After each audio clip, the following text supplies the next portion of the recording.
Okay, so now we're in the Trump half of the debate. So, Dad, you're going to start with your defense of Trump. You got 2 minutes. Go for it. Okay, no, so under President Trump, we had incredible economic growth and we had incredible lower inflation was so low, interest rates were at 3.2%.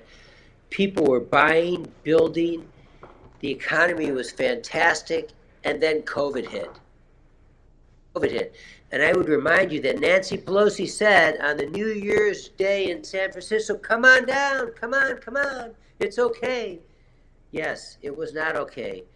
But Trump, given that burden in the second half of his presidency, COVID, and still surrounded by people that hated him, like Fauci, who didn't like him, still initiated warp speed and produced the fastest vaccinations in the history of Homo sapiens in the Western world. Whether you like it or don't like it, he did it. And Kamala Harris said she wouldn't take the vaccine, but oh, she did, didn't she? And so did millions of Americans. Then Trump lost to Biden. But Trump still had 4 years of incredible growth, low inflation, and positive make America great again. Our border was secure. It was secure. Northern and Southern. Our foreign policy, NATO actually started to pay their 2%. Imagine that. They hadn't done that for 20, 30 years because Trump said either pay or you're out. And they did. Under Biden, nothing. So we have a president that came in and was a businessman, not a politician. And he did what needed to be done to make this country great. And he did not like the deep state, because the deep state is a real entity as far as I'm concerned. And that's why he said, I'm not going to deal with the deep state. I'm going to have my policies implemented. And he did. What do we get? Lower inflation, growth, secure borders, foreign policy strength, no wars no wars in Ukraine, no deaths in Afghanistan, no wars in Israel, nothing. Oh, and by the way, what did he do? He took the Time. embassy and moved it to Jerusalem.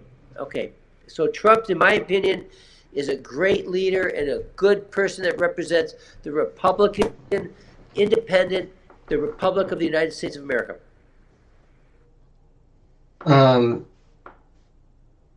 so for Trump, I clearly oppose Trump. And the Trump administration. I don't think he should be elected president. I think his record is not strong. I think the economy under Trump, as has been mentioned, he first of all, unlike the current administration, the Trump administration inherited a strong economy. They didn't blow it up right away, but they did inherit a strong economy, and they maintained it until COVID. That's true. But they didn't make it themselves. They maintained it. As far as Kamala not taking the vaccine, that's just simply not true. Kamala said that she would not take the vaccine simply because the Trump administration told her to. She said she would rely on the research of the medical industries and scientists that research into the vaccine to determine if she would take it or not. She did take it, but she did not say she wouldn't take it. As far as Operation Warp Speed is concerned, I'm glad the government under the Trump administration put resources towards developing a vaccine. The mRNA technology was under development long before the Trump administration.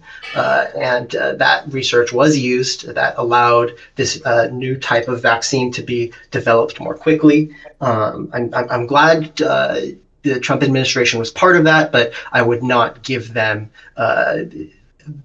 all the credit or even the majority of credit. They were a piece of a large puzzle, which was a good thing, but I don't think we should give the Trump administration credit for the development of the vaccine. As far as NATO countries, the 2% number that was referred to is not a hard number, but a goal that NATO agreed to, that countries would attempt to move towards contributing 2% of their GDP to their own defense. Countries have been moving in that direction ever since that agreement happened in 2006. They continue to move towards that through the Trump administration and currently in the Biden administration. And the actual funding of NATO is there's a calculation that involves considering the GDP of many countries, and countries contribute what their requirement is under that calculation. The U.S.'s requirement is 16.2%, like Germany's. As far as Trump, he's clearly dishonest, and we'll get into that as we go. Okay, go on the back and forth. Do I respond? Either of you can. It's back and forth. Oh, okay. Well, no. The 2% is not something you get to. That's the contract for the NATO countries. So no. I find it interesting that you think that they can get to 2%. That the only reason that Trump allowed them to get there was because he threatened to off their NATO security. Furthermore, and the best thing that he did was make them step up and pay their 2%. I find it ironic that you support us paying more than the 2% of the NATO countries, by the way, which don't have the deficits that we do, or the national debt that we do. I mean, you should applaud Trump for making them pay their fair share. By the way, it's not Europe. We are not a direct threat. We are a basically island continent. Europe is the one that's under direct threat from Asia, China, and from Putin. Furthermore, I find it interesting that you think that Trump. I think you said that Trump is not fit to be president. I'm sorry. Hang on 1 second. You okay? My wife. I just thought there was a crisis. I think you said also that.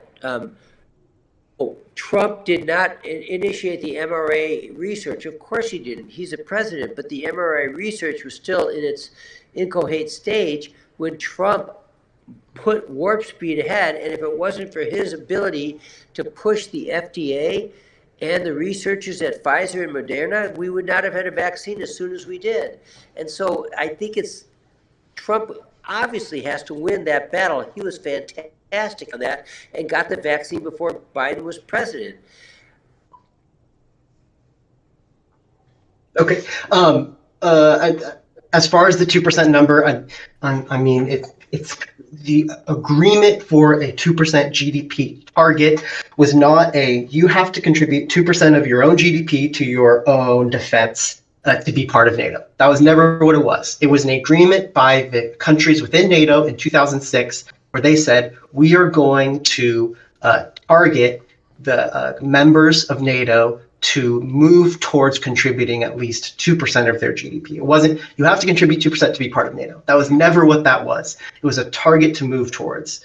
Currently, there are 11 NATO countries that meet that target. There are 19 countries that do not meet that threshold, but they have continued to increase their contributions to their own defense. I'm glad the Trump administration had encouraged countries to move towards that target. Those countries did not jump to that 2% just because Trump wanted them to. They have continued to increase their contribution of GDP. And that's a good thing that I encourage. But I think Trump and his administration, but as of right now during his campaign, has shown clear hostility to NATO in his comments, saying that the U.S. will violate its agreement to NATO and not defend countries that have not met that 2% target, and has even said that he would encourage Russia to attack those countries that don't meet that target. I think that is incredibly destructive for the international order. The United States benefits by a country free from the rule of dictators like Putin, and Trump encouraging or suggesting he might encourage Putin to invade some of our closest allies because they do not contribute 2% of their GDP to NATO is ridiculous and dangerous. Well, I think it's funny because, that's a campaign speech. That's what you do when you're running for office, is you make comments that maybe may sound somewhat bombastic or somewhat hyperbole, but Joe Biden has done the same thing. And I find it ironic that it's okay for Trump to not do it, Joe Biden to do it, but not Trump to do it. And I have to say that I applaud Trump for poking the bear with the hot poker. Yes, pay your 2% or we may not defend you. And the Western Alliance and all of the deep state and all of the administrative bureaucracies go, oh my gosh, what's he saying? Well, average Americans like me are kind of glad that he does that. Poke the bear, pay your 2% or you might not be defended. I don't find that egregious, Noah. I find that absolutely spot on. I'm not a politician. I'm not an international diplomat. I'm an American that wants the other countries to pay their fair share so that I don't have to pay $10 for a gallon of milk and 3 times as much for eggs than I did 2 years ago because of the policies that are implemented now. So I don't have a problem with that. And the difference between Republicans and Democrats, I think, is that that's how we feel.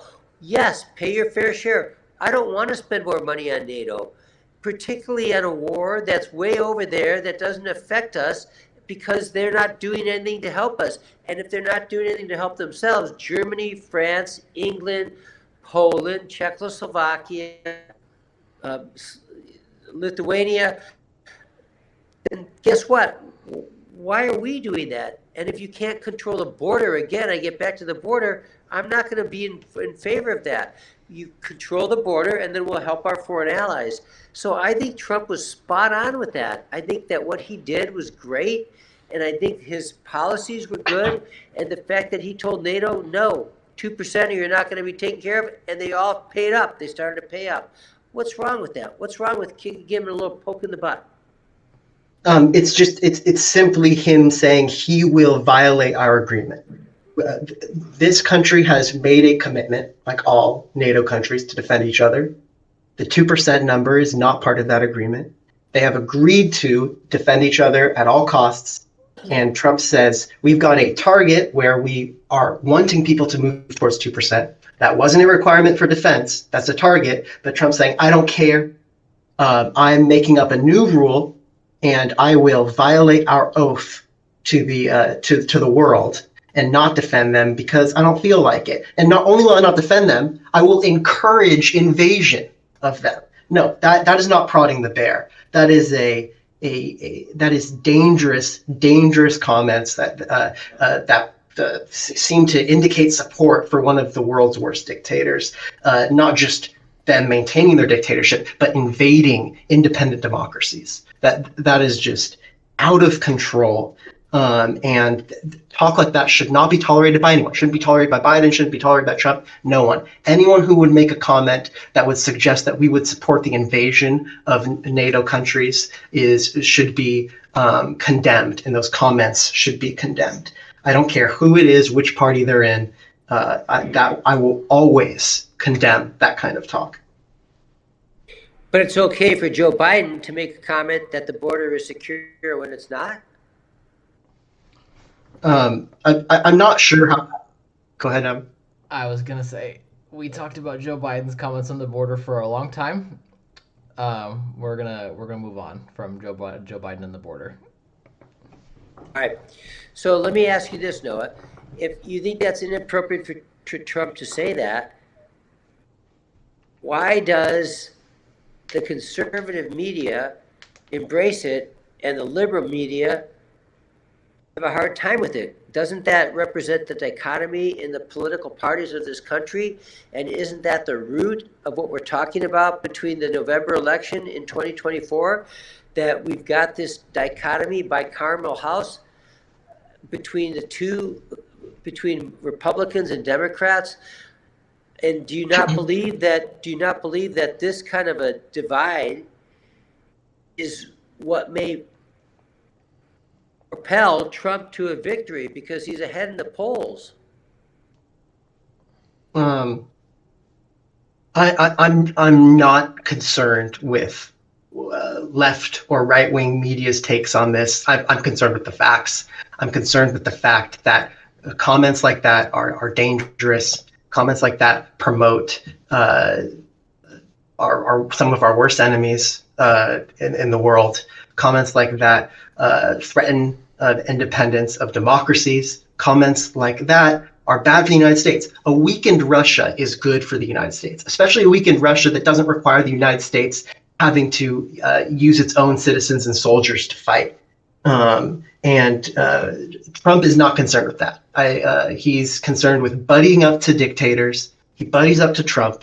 He buddies up to Erdogan. When Trump was president in his previous administration, he had dictator Erdogan visit the country, and Erdogan sicked his personal guard on peaceful U.S. protesters. And Trump did nothing. He said nothing. He embraced Erdogan as a friend. Trump has shown a clear record of embracing and wishing to be like the world's dictators. And he clearly is hostile to NATO. He doesn't want to. He doesn't want the U.S. to honor its pledge to NATO.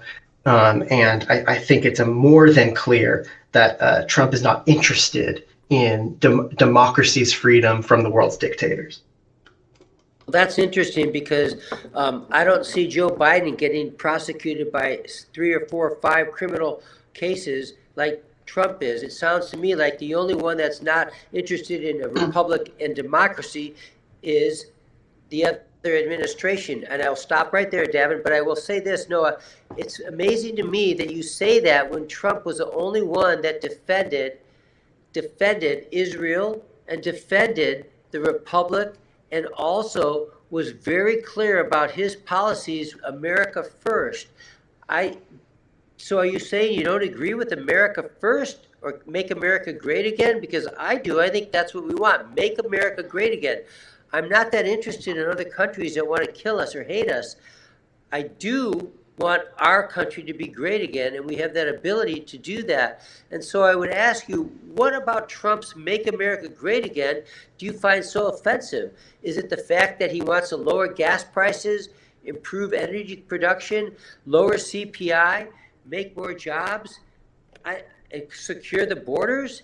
Are those things you don't like? Decrease regulation in the government, remove the deep state? Because guys like me, that we work hard, independent people that work, we think that's good stuff. So why don't you like that about Trump? Well, since you mentioned the investigations into Trump and the indictments, I want to comment on that specifically because the indictments, I don't see what your issue with the indictments are. The indictments show clear dishonesty, not only dishonesty, but attempts to defraud government agencies, the will of the voters of this country. And the facts clearly indicate that. We can look at any of the indictments you'd like to. I point to the Georgia election interference. Trump and his team knowingly and willfully lied about having data to back up their claim that there were certain fraudulent votes or that there were more votes for him. He requested that the Secretary of State find 11,780 votes, which was one more than the 11,779 needed to win the state. He sent his people to an election worker's house to attempt to coerce her into making statements in the favor of Trump, and continuously had his people lie to Georgia state officials, and all of that to attempt to defraud the voters of Georgia and other states from having their votes counted, because he said that clearly I won, so you need to give it to me, without any evidence to support that. And I guess that's why Fannie Willis and Wade, her lover, are on trial now in a hearing to see if they have somehow corrupted this case. That won't be interesting. If that case gets thrown off and they're removed, then that case is likely not going to go forward. And so I think that your legal argument is tenuous at best. But I have to ask you again, you think that Trump is unfit to be president because he did such a good job on the economy, or because he doesn't want to support big government? And I would just point out that Ronald Reagan said this very comment. The most dangerous words are, "I'm from the government and I'm here to help." And if you believe those are good words, Noah, I have to be your antithesis and tell you they are not good words. They are corrupt words from a corrupt government and the deep state. Well, Fani Willis is not on trial. She's she is. No, she's not on trial. She is. She's in a hearing on trial for her. No, she's in. There are hearings. That's not being on trial. This is a prosecution, an indictment of Trump, and Trump's lawyers are inquiring about an affair between Fani Willis and another prosecutor. And I think it's a problem. Fani Willis couldn't keep it in her pants with a coworker. And I think it's a complete distraction. This case is not getting thrown out. There's no way it's getting thrown out.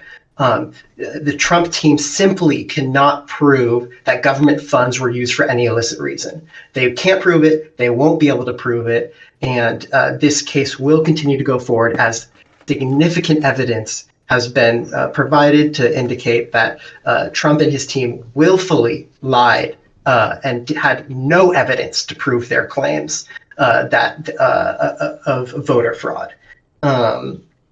And because of that, this case is going forward, and all the indictments are going forward and show clear misconduct, indicating Trump is dishonest and wants to cheat the American voters out of their vote.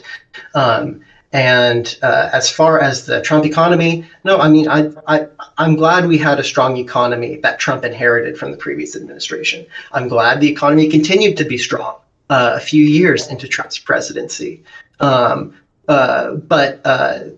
I think it's more than clear that Trump's decision to cut income through his reducing taxes on the wealthiest Americans while increasing spending, continuing to increase spending, is a recipe for disaster. It led to the single largest debt increase in a one-term 4-year period for any president.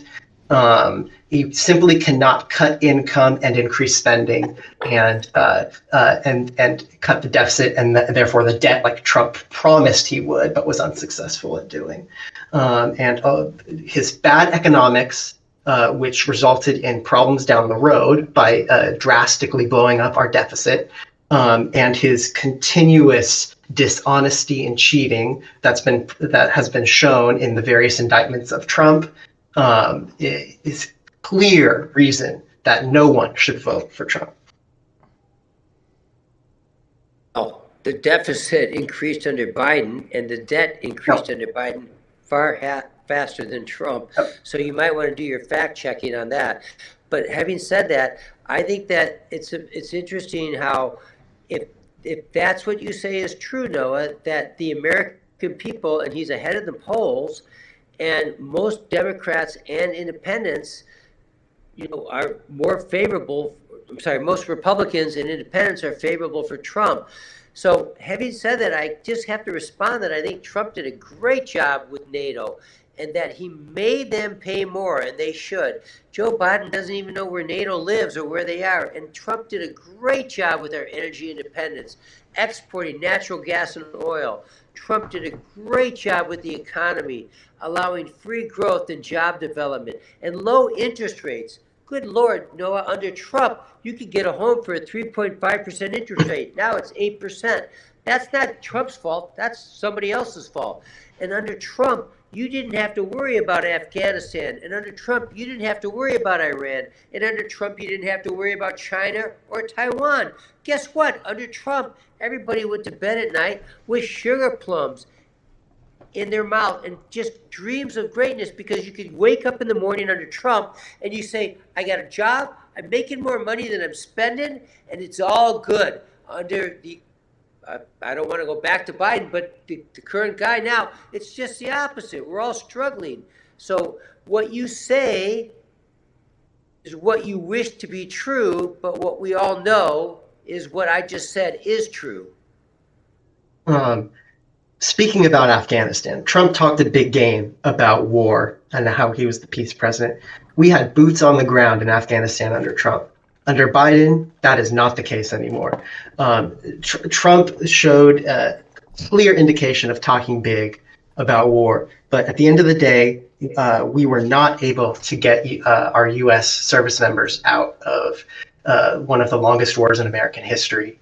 And that was a problem. It showed he wasn't serious about that, and it took another president to achieve that. So no, I don't think Afghanistan is a strong suit of Trump's presidency. I think that the polls don't mean anything until election day, and the further away you poll the United States populace from election day, the least likely that's to reflect the result of election day. You're going to see the polls changing dramatically over the next few months as the election gets closer and the primaries wrap up.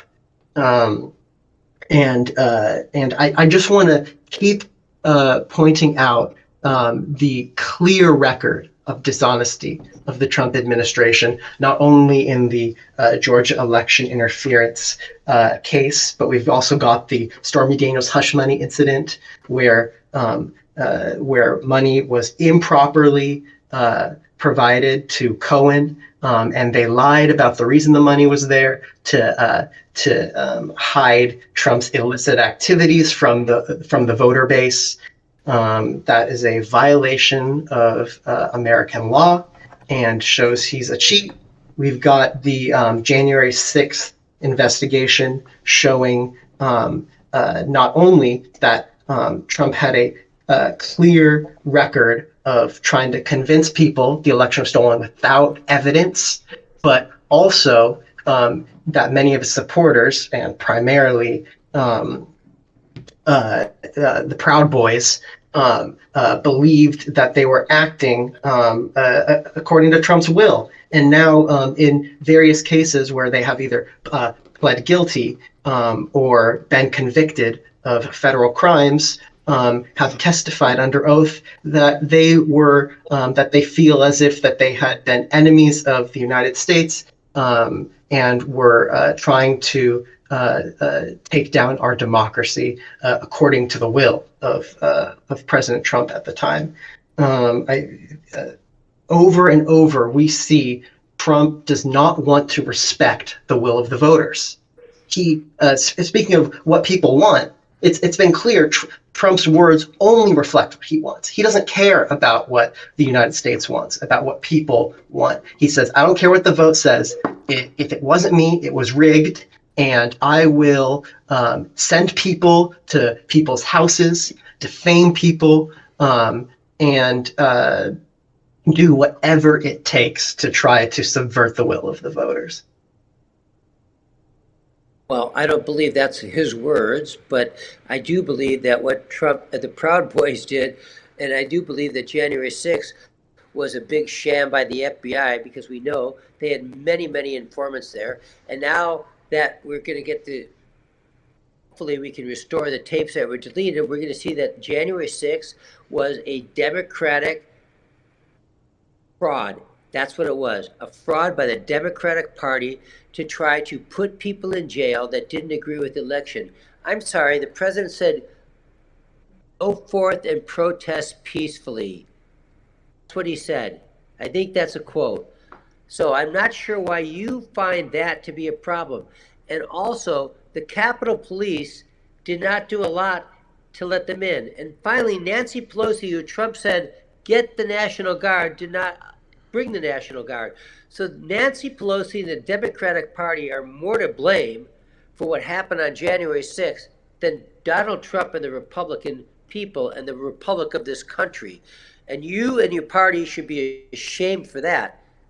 Having said that, you talk about Donald Trump and his trial with Fannie Willis and usurping election in Georgia. I don't agree with you. She brought this case just like Letitia James did in New York. It's political. It has nothing to do with law. Just why was Biden can have all of his confidential documents and he gets off with nothing? This is not law. This is political. This is third world banana republic political prosecution because the Democrats don't want Donald Trump to get in power because they know he will drain the swamp. And that's what he should do, drain the swamp. And that's what it is. And, if you want to become part of that, if you want to drain that swamp, I want him to drain that swamp. I don't like the swamp. It's not my swamp. I have no problem with him draining that swamp. So I don't agree with you that Donald Trump did anything wrong whatsoever. As far as looking for votes, you're allowed to look for votes. That's not a, you said that was against the law. It's not a law to say, can you find me some votes? Am I missing votes? If you have a federal law that says asking that question is a violation of federal or state law, please bring me the statute because it's unbeknownst to me and my attorneys. And so there's nothing wrong with that. That's what politicians do, look for votes. I don't agree with you that you say that Donald Trump usurped the law to be president again. What he did is he didn't agree with the election results, and frankly, a lot of Americans agree with him. But that's why we get another chance at it in 2024. So we'll see what happens. Having said that, I think that the entire thing with Georgia state election law is going to blow up, and I don't agree with you. I think she's going to be removed from the case.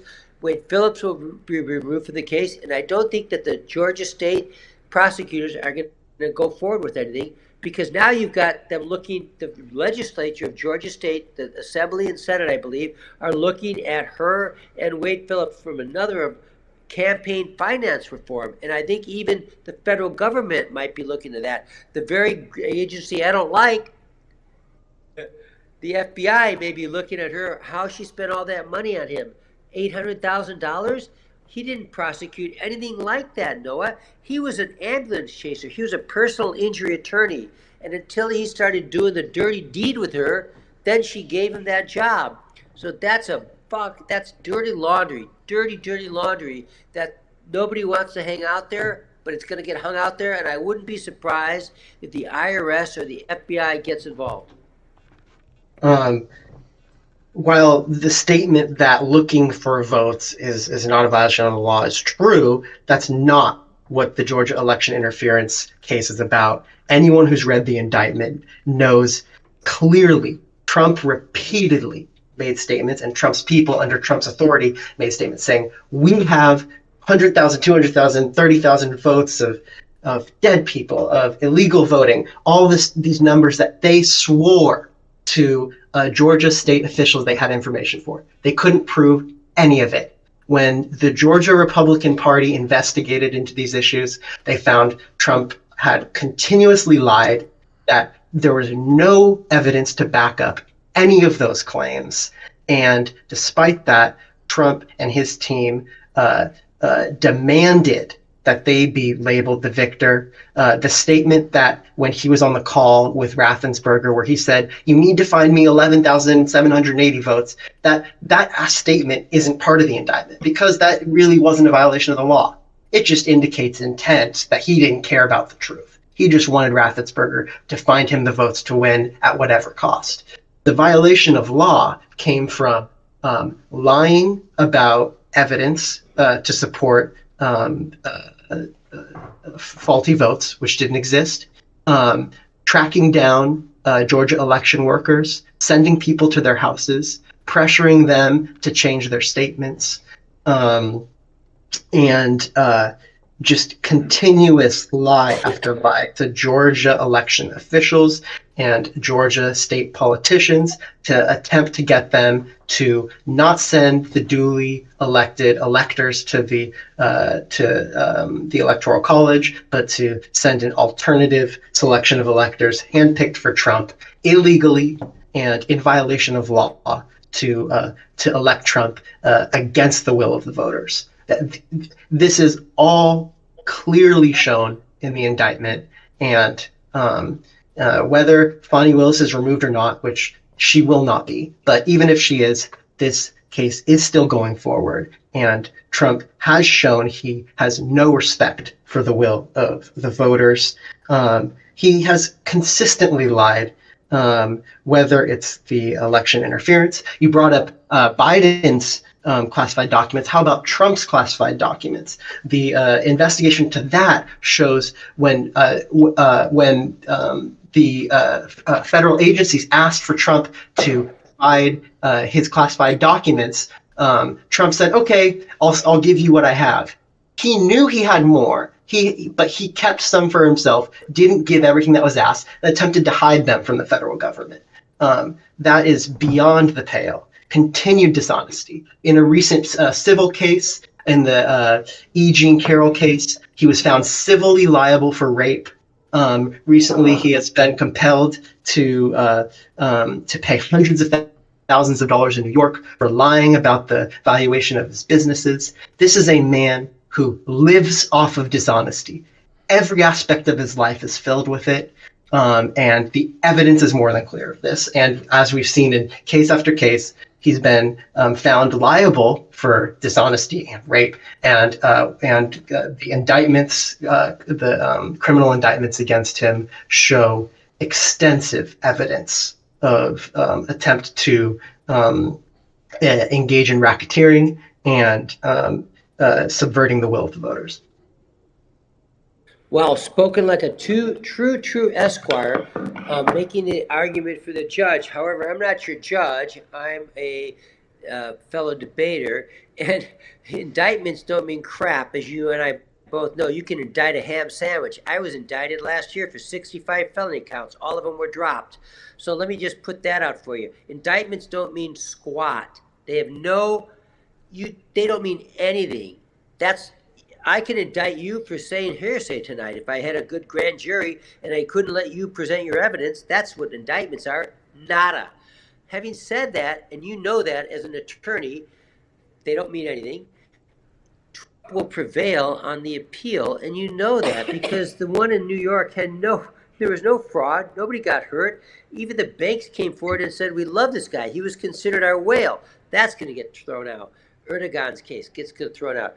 And I do believe Fani Willis is going to be thrown out. She's going to be disqualified, as she should be, because she showed her inability to maintain composure as what is she, the district attorney of Georgia? Did you see her on the stand? It was embarrassing. How is you, as a ward of the court, so stand there and look at that and say, this is a gal I want to indict Trump and to prosecute Trump?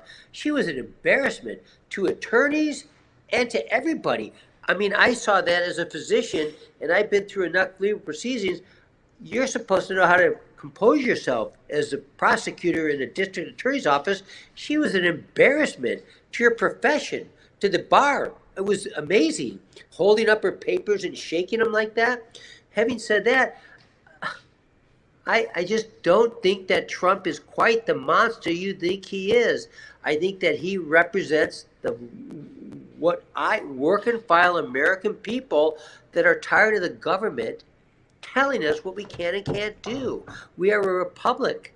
We're not a democracy, we're a republic. And what the federal government and the Constitution describes us doesn't define, the states get to define, and the counties of the states, and then the cities of the counties. That's how this country was raised, and that's how we are supposed to be. Maybe people have lost that. I don't know. But I'm going to tell you right now that there's a lot of Americans that think that Trump is absolutely the right guy for this position, given the diatribe you just presented in the last 4 or 5 minutes. People shake their heads and go, wow, there couldn't be more of a clear demarcation between what you think and what majority of Americans think this country should be going in, which is the federal government shouldn't be weaponized against a president. I'm surprised it doesn't bother you that over 270 years, close to that, this is the first president that's been indicted and booked. I mean, imagine if we did that to Obama or Biden. And guess what? Once the Republicans, and eventually it'll happen, we get back in power, what's good for the goose is good for the gander. I don't like this at all. I don't think this is good for the country. I don't think this is good for either party. I don't agree with it. But I'm going to tell you this. Brought it on. Democrats brought it on. And guess what we're good at, Republicans? We'll repay the favor. It ain't good, but it's going to come back and bite you guys twice as hard in the rear end. Well, I'm concerned rather than optics. I'm concerned with facts. I'm concerned with evidence. The indictments are filled with evidence. An indictment does not equal guilt. Fair, I agree with that. But anyone who has read through these indictments cover to cover knows that there is significant evidence of wrongdoing. This is not just he said, she said. It's text message evidence, phone call evidence, Republican evidence, Trump employee evidence, all of these things showing clear knowledge of wrongdoing, knowledge of avoiding federal government requests, and knowledge of lying to the government, whether it's the classified documents, lying about providing documents when we have clear evidence that they knew that they were not providing all of the documents and that they were hiding them and leaving them in ballrooms where there were events being held and in bathrooms that people had access to. There's text message evidence that this was known and an attempt and then hidden when they knew that the government was coming after those documents. As far as the Georgia election interference, tons of text messages and calls showing that the Trump team knew they were lying about the evidence they had and continuing to push that. Evidence matters. And that is the difference. You're right. There's a difference between people on the left and people on the right. Indictments don't make me happy or sad. I care about the facts. And it seems from your perspective, Republicans should get revenge. That's the problem.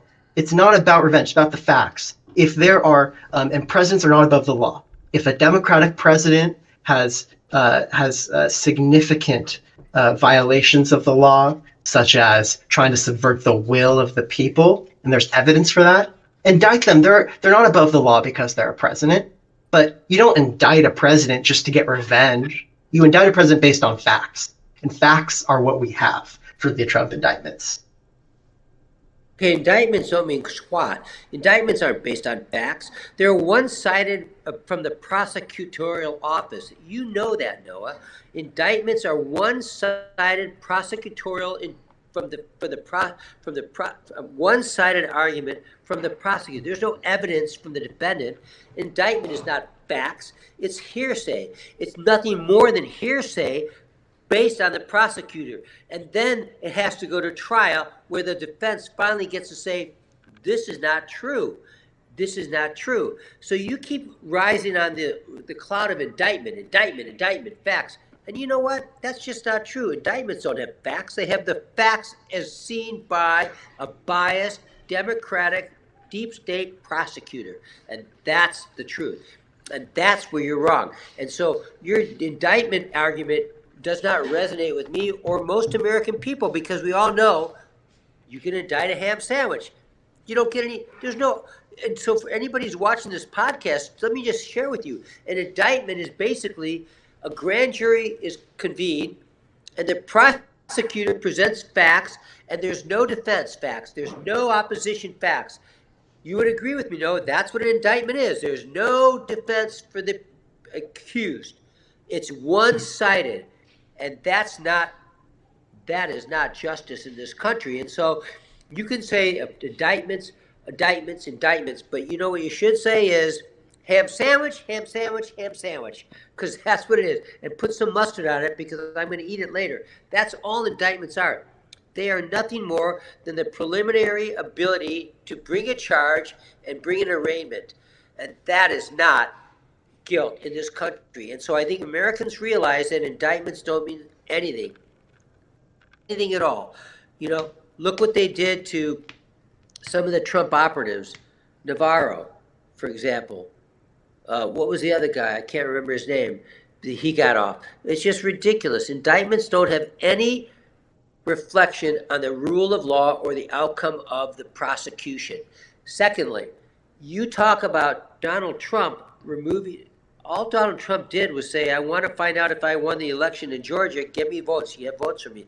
That's not illegal. But then you said knocking on doors is illegal. That's not illegal either. Trying to change the minds of electors is not illegal. It happened in multiple states over the last 200 years. So I don't believe that your legal precedence is accurate. Trying to influence electors is part of the process of the political party in this country. And so I don't understand why you're so hell-bent on thinking that President Trump, I should say the next president, is done something illegal, or his surrogates did something illegal. And I do think Fani Willis is going to get removed, and this case will be dropped, because I don't think that the state prosecution after her removal has an appetite to go with this. And I also think that the people that have already pled guilty are going to be hostile witnesses. So finally, I will just say that, in my opinion, Donald Trump, you want to focus on his legal stuff. You know why you do that? Because you don't want to acknowledge the fact that he is so good at what he did, bringing jobs, exporting energy, and bringing confidence and making America great again. And that, to me, is fantastic. I want my America back. My America is inclusive. It doesn't include diversity, equity, and inclusion. No, my America includes you get an equal opportunity, not an equal ability, an equal opportunity. That's what I think is good about this country. And if we don't get back to that, we've got real problems. As I've stated before, it's the facts and the evidence I care about. I don't care that something was labeled an indictment. I care about the evidence that was provided. And something that is true about indictments is, yes, they're one-sided. It's from the prosecutor's side. But you can't lie in an indictment. And if you do, there are significant repercussions. Significant. Hey, please can I just interrupt? You can't lie about an indictment because the defendant doesn't get an opportunity to respond to the indictment. Noah, the indictment is from the prosecutorial side. The evidence in an indictment it cannot be fabricated. And if that comes to light that it was fabricated, there are significant legal repercussions. That is not something that anyone gets away with. And if that were to come to light, that the evidence provided in the indictment, such as the text messages, such as the calls, they were to say this was fabricated, and that comes to light in trial, there will be significant legal repercussions for the prosecutors. That is something that will not be done. And if it comes to light in trial that the evidence provided, not the arguments, the arguments are a perspective, but the hard evidence, the text messages, the phone calls, the actions that are described in the indictments, if that comes to light that they were falsified, not only will the prosecution fail, but the prosecutors should face significant legal repercussions. If that's not going to be the case, the prosecutors do not want to face those significant legal repercussions. They don't want to have violated federal law themselves. And but yeah, if that comes to light, I will completely withdraw my opinion on the indictments. But so far, the actual evidence within the indictments is clear. Read the indictments, people. The evidence shows intent. The evidence shows willful attempts to lie to the government. And this argument that an indictment's not final does not take away from the evidence provided. Look to the evidence, you'll see misconduct. It's clear. And unless you want to argue that it's okay to go to an election worker's, not an elector, an election worker's house and attempt to get them to change their testimony, to lie about what happened during election counting, that is a violation of law. You can't get people to try to change their testimony and lie. And that's what Trump's team tried to do. They tried to get Georgia election workers to lie about what they saw while counting votes to support their faulty and illegal claims. And the evidence is more than clear that happened. It's not just a belief, it's hard evidence included in the indictments. And so follow the evidence. It doesn't matter that it's called an indictment. Don't take it any more seriously because it's an indictment. Just look at the evidence. Well, I can tell you, having been indicted, the evidence sometimes is not true and it is false. And the evidence is hyperbole based upon the U.S. Attorney's Office or the District Attorney's Office. And so I don't agree with you. Just because you say there's an indictment and they present evidence doesn't mean it's true evidence. And so that's why we have a due process. And I think that I will be vindicated in my belief because I have gone through this. And the indictment and the evidence that they presented in their indictment was all false, which is why everything was dropped. And so I have to tell you that you have much more belief in the prosecutorial ethnicity, morality, and ethics than I have experience with. I don't believe that what you believe is true is true. I think there's corruption on the prosecutorial aspect, and I think in this country, the prosecutorial aspect of our DAs and U.S. Attorney's Office is, I think the corruption is widespread, not everywhere, but relatively widespread and very, very pervasive. And I don't agree with you just because the indictment states evidence, in fact, that evidence is actually going to be found at the time of trial or during discovery. So I disagree with you wholeheartedly. However, I find it interesting that all you want to do about Trump is prosecute him criminally. I find it interesting that you don't think that this guy has the ability to lead this country in the right direction, because he does. And I just think it's interesting that all your argument about Trump has been criminal, criminal, criminal, criminal. You actually sound like MSNBC broadcast. I mean, I might be listening to you and let's see. What's her name? What's the girl's name? Yeah, the girl. I can't remember the name. Something, but they all talk about Trump is bad. Trump is bad, and everybody looks at them like, "Oh, why is he bad?" I just don't understand why you don't want to acknowledge the fact that this guy's got great ability to do good things for this country, because he does. Lower crime, enforce the borders, lower inflation rate, get this country moving in the right direction, increase the exports of natural gas to Western Europe so they don't have to rely on Russia, increase the exports of gasoline, don't have to rely on Venezuela, dirty oil, don't have to rely on Iran, put sanctions on Iran, and finish what Israel started, which would be a great thing in my opinion. That's a stalwart defender of Israel. Biden, wishy-washy, lukewarm. I mean, I want him to stop. I want him to stop. Even Netanyahu doesn't listen to Biden anymore because he knows Biden's a senile old man. So I think Trump would be a good guy to get all those things going. That's a good thing. Get this country on top again. All right, let's wrap up.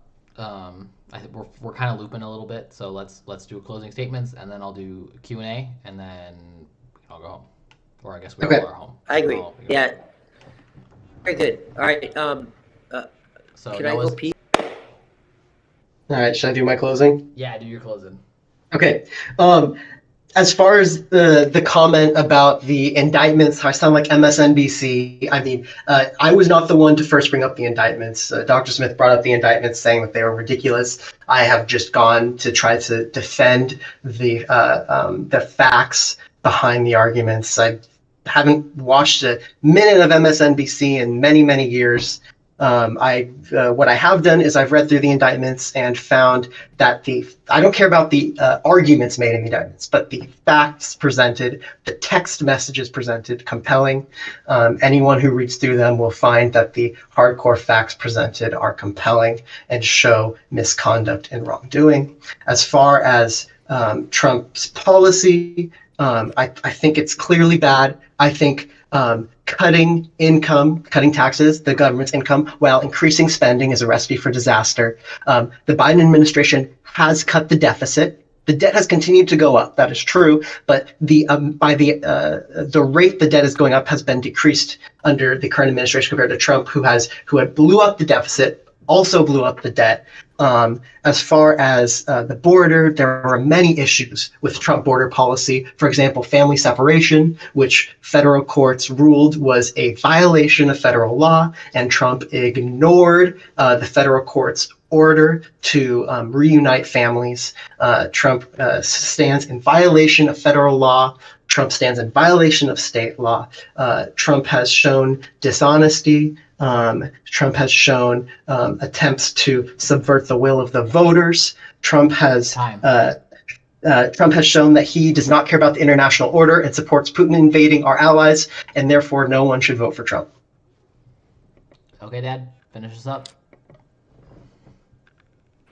My good friend Noah, this is only on the legal aspects of Trump because he knows that Trump is a wonderful candidate for the American people, for the republic of this country. Taxes went down under Trump. Deficits went up under Biden. He just said that. Deficits, I admit, went up under Biden. As far as family trafficking and separating families, under Biden, kids could not be separated. And so now there's trafficking under Biden because we don't know what kid goes to what father or mother because we don't have documentation. And so Trump helped prevent that when he remained in Mexico. Biden has contributed to drug trafficking, open borders, and human trafficking. It cannot be denied. Taxes went down. Growth under Trump went up, and Americans were better. We had more money to spend. We had less inflation, and we had lower gas prices by $2 a gallon. Nobody can dispute that. And as far as the indictments go, well, the courts will take that out. But again, indictment and evidence in an indictment is one-sided and doesn't mean that we have the other side. That's what the process involves. So for that reason, Trump is the clear candidate over a senile, demented, lovable Joe Biden who kept classified documents in an open garage next to his Corvette. Okay, well, there it is. That's the Trump side of the debate, and yeah.